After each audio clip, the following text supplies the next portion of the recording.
Vidéo du jour, bonjour. Aujourd'hui, on va parler de la plus grosse bêtise de Monsieur Cheval. Et pour ça, je vous emmène à l'écurie et on va en parler devant lui. Donc aujourd'hui, vous l'aurez compris, c'est story time. Et aujourd'hui, je vais vous raconter comment j'ai failli perdre mon cheval. Enfin, failli. Je l'ai perdu temporairement, on va dire. Donc c'était tout simplement un week-end où Olivier était parti en festival. Donc j'étais toute seule à la maison avec les chevaux. Et c'est l'époque où Don Juan était encore tout seul. Et donc je me suis dit, bah il fait beau, etc. Il va pas rester enfermé tout le week-end. Donc je l'avais travaillé plusieurs fois sur le terrain dans la maison. Et puis je m'étais dit que j'allais sortir faire une balade en longe. Donc je lui avais mis son filet avec mort simple double brisure, la grande longe de travail. Et puis voilà, je l'avais sorti. Donc on a commencé à marcher en ville très bien, voilà, sur les chemins de champs ça allait.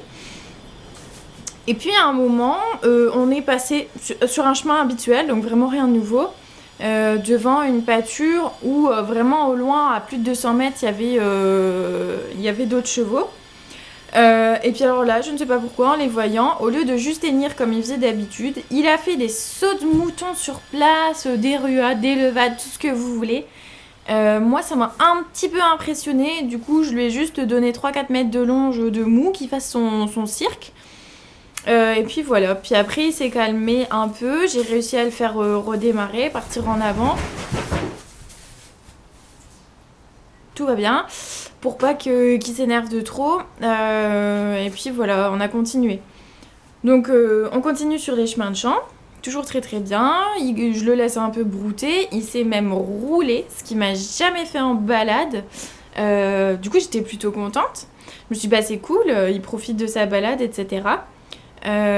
Oui, je parle de toi, gros bidet, là. Que tu fais des bêtises. Et puis voilà. Et puis j'ai vu un champ qui venait d'être moissonné. Et je me suis dit, bah, ça fait un petit cadre sympa, je vais pouvoir le longer. Je le longe au pas, aux deux mains, nickel. Au trot, aux deux mains, nickel.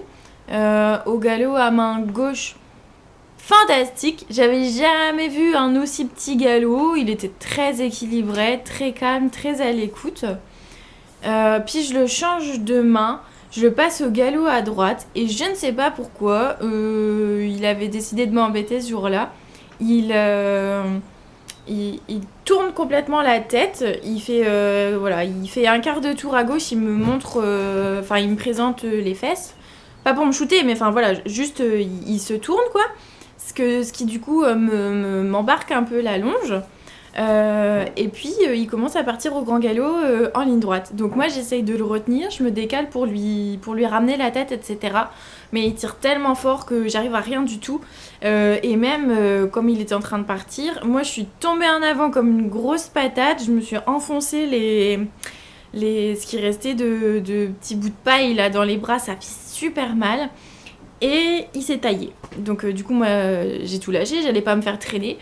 Et du coup je le vois partir au galop loin tout droit, il monte la colline sur le champ, etc. Je l'appelle, je sors parce que j'avais pris un sac de grains, donc je secoue mon sac de grains, etc. Tu parles maman, je suis libre, c'est trop bien, je me casse. Du coup là je suis vraiment paniquée, il continue, et puis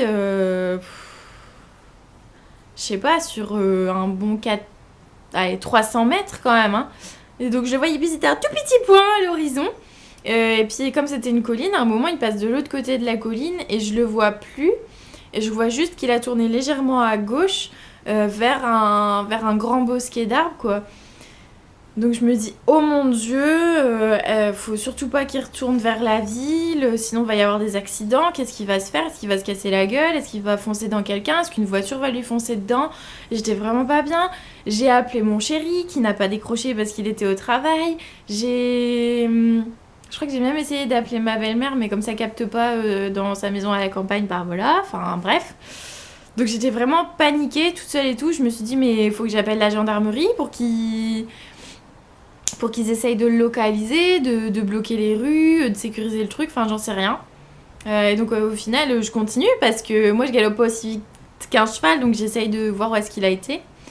Et au final, donc j'arrive au niveau du bosquet et je regarde à gauche et il était 100 mètres plus loin sur la gauche. Et il était dans un champ de choux de Bruxelles. Et je vais vous expliquer. Depuis ce jour, j'adore les choux de Bruxelles parce qu'avant j'en mangeais pas tant que ça, mais alors je vais les remercier toute ma vie, ces choux de Bruxelles. Parce qu'il faut savoir qu'un chou de Bruxelles, ça monte à, allez, on va dire 50-60 cm de hauteur facile, minimum, hein, si pas plus, parce qu'il m'arrivait facilement à la hanche, donc un bon mètre pour certains. Et puis que c'est mais alors très dur, résistant, rigide, tout ce que vous voulez. Et à mon avis, ce qui s'est passé, c'est que Don Juan, en rentrant là-dedans, déjà c'est comme s'il s'était pris un mur ou je sais pas quoi, et ensuite la longe qui traînait derrière lui, du coup, devait s'entremêler entre les différents pieds de choux de Bruxelles. Et du coup, ça devait le tirer un peu, et c'est ça qui l'a freiné et qui l'a ralenti. Et du coup, il m'a vu arriver, il était en mode « Oh mon Dieu, maman, mais t'étais où? J'étais tout seul, fallait pas me laisser comme ça, je suis tout stressée. » Donc il m'a attendu. Comme quand je suis arrivée à son niveau, il a pas bougé et tout, je lui ai donné une poignée de grains pour le récompenser. Je me suis moi-même remis dans le calme après cette panique. J'ai récupéré la longe tout correctement. J'ai vérifié qu'il avait rien. Il était plein d'argile et tout ça, mais voilà, il n'y avait pas eu d'autres soucis. Et du coup, j'ai regardé pour rentrer.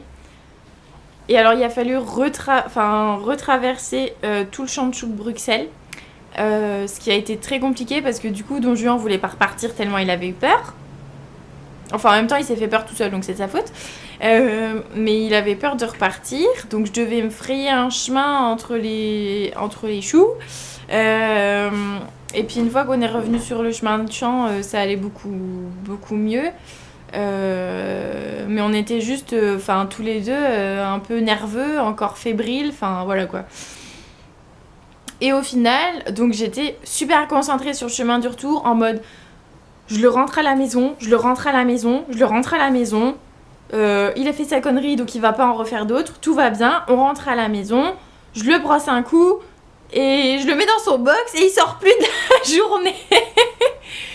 journée. Donc voilà. Et au final, je l'ai rentré, tout a été, je l'ai décrassé parce qu'il était plein d'argile et puis de poussière de chou parce que ça fait un espèce de tanin sur les feuilles. Et puis voilà quoi, j'ai rechecké qu'il allait bien et il allait bien. Et puis au final, plus de peur que de mal. Mais franchement, je m'en serais bien passée. Hein? Ouais. Donc voilà.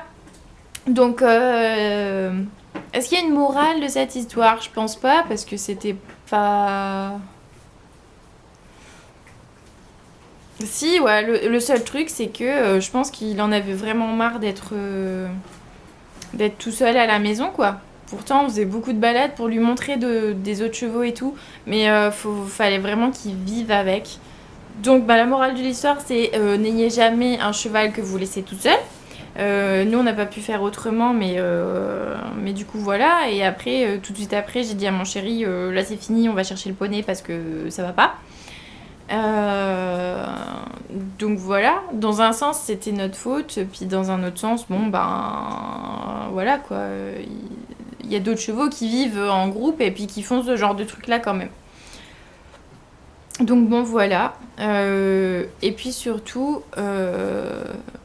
sortez toujours accompagné, tout simplement, que ce soit pour au cas où le cheval a un problème ou au cas où vous-même vous avez un problème. Si j'étais tombée qui m'avait traînée par exemple, j'aurais pu me rompre le cou ou juste tomber dans les pommes, etc. Et il y aurait eu personne pour récupérer le cheval et personne pour me réanimer ou appeler des secours, me ramener à la maison, etc. Donc du coup sortez toujours accompagné.